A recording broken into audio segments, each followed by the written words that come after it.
Laurel Ness, also known as Laurie.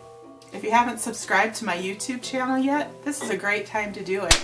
Just click on the subscribe button you see on this video or scroll down below to find a subscribe button. Today, I want to share with you my top 6 tips on how to survive and enjoy Christmas. Let's just jump right into the countdown. Number 6. Get plenty of sleep. This is true all year round, but especially this time of year, we might be tempted to skip out on some of our 7 to 8 hours of sleep that the experts recommend. And we really want to try to keep our immune systems boosted and our energy up. And also, if we happen to encounter holiday drama at any point, if we're well rested, we will probably be more likely not to blow things out of proportion and have things seem more dramatic than they really are. So let's get our Z's. Number 5, don't compare. Don't compare your Christmas to anyone else's Christmas. What the Joneses are doing is really only important to the Joneses. We need to focus on how we're going to celebrate and not what anyone else is doing. Number 4, keep it simple. This kind of goes along with number 5 because if we're not comparing, then it's easier to keep things simple. Just figure out the basic things that you and your family, your friends, or whoever you're celebrating with need to have a celebratory atmosphere and stick to those things. It doesn't have to be Martha Stewart-like or anybody-like. Just keep it simple. Number 3, try Secret Santa giving. Or it doesn't even have to be a secret, but instead of trying to buy something for every cousin and niece and nephew and all those people in your family, or even in your own household, see if everybody is willing to draw a name. So each person just has one person to buy for. That way you can probably get something even nicer than usual for that person, but still spend lots less money and time because you're only shopping for one person. Number 2, plan. This is the best way to not feel like you're running around like a chicken with its head cut off. Sit down one day, maybe a little before or after Thanksgiving, and just brainstorm. Write down everything that comes to mind, and then cross off things that maybe aren't as important as others. And soon you'll be left with a list that's doable, and you can put things in order in which they need to be done. And that way you can cross things off as you do them and know that everything's getting done and nothing's slipping through the cracks. Number 1, remember the reason for the season. In our family, we at Christmas time love to celebrate Jesus' birthday.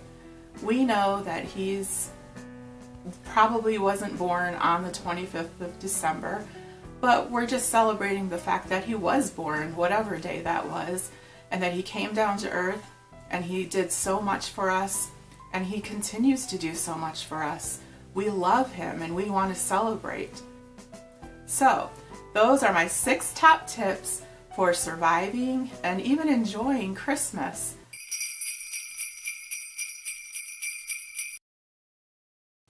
Now it's time for a Laurie story. This is a Christmas Laurie story, and it happened when I was 16. I had just gotten my license, and this was the first time I was going to be driving without my parents, and I thought I was pretty cool. Now, my family was visiting our relatives in a small Midwestern town that I loved. I still love it. And because we went there so often, we had friends there and a church we went to. It was the church my parents had met and married in. And this particular night after Christmas, or a night or two after Christmas, there was a youth event at this church. So I'm the oldest of 5 girls. So it was myself and the 2 sisters, the 2 next sisters in line. We went to this event and I drove the family station wagon, thinking I was pretty cool, even though it was a station wagon. We went to the event, had a good time, but I wasn't ready to go home yet. This was the first time without the rents in the car. I wanted to drive around a little.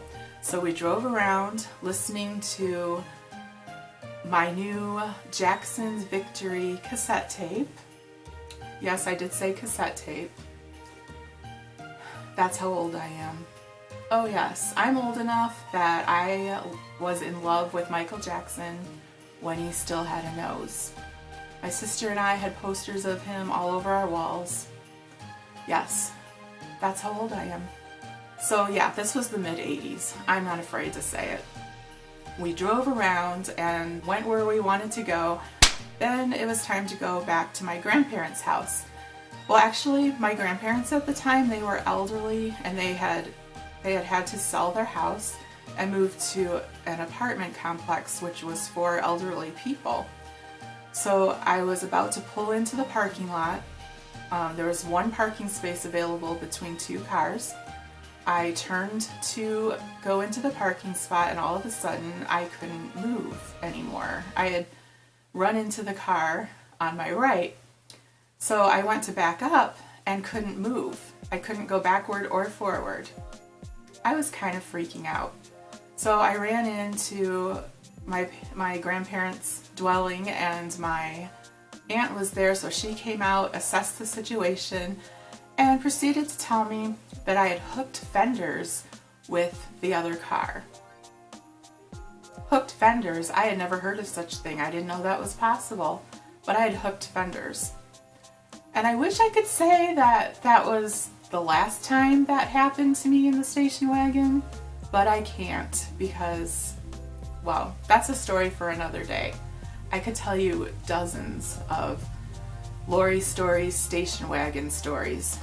We'll tackle that another time though. Anyway, my aunt successfully got the car unhooked from the other car.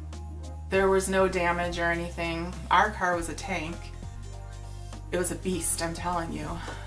There was very little that could happen to that car that would cause any sort of damage. And the other car didn't have damage either, so yay. I was really glad about that. But of course, my ego was deflated a bit and I was worried my parents would be disappointed in me and all of that kind of stuff. It all turned out okay in the end, but it was a very embarrassing moment, as a lot of my Laurie stories tend to be. So that's my Laurie story for today.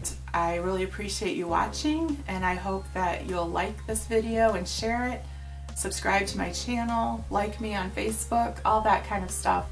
I really appreciate you guys and your support, and I just hope you have a really Merry Christmas, a happy holiday season, Happy New Year. Just enjoy. Bye. So it was myself and the two sisters after me that were going to this event, and I was driving them. I'm not going to mention their names because I don't have their permission to. I don't want them to kill me in my sleep because I did that. Well, I was enjoying my independence and feeling cool in front of my little sisters. And so I didn't want to go home right away. So we decided to drive around and drive past guys' houses who we had crushes on. I mean, my teenage self, oh my goodness, if I could just go back in time and change a few things. Like, driving past a guy's house, he's gonna come out and say, oh, you thought to drive past my house. You wanna go out next week? I don't think so. That sounded so dumb. That sounded dumb. All right, start over. Take two.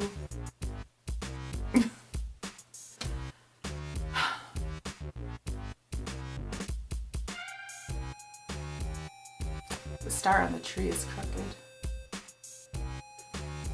I'm gonna have to fix that and tell you my top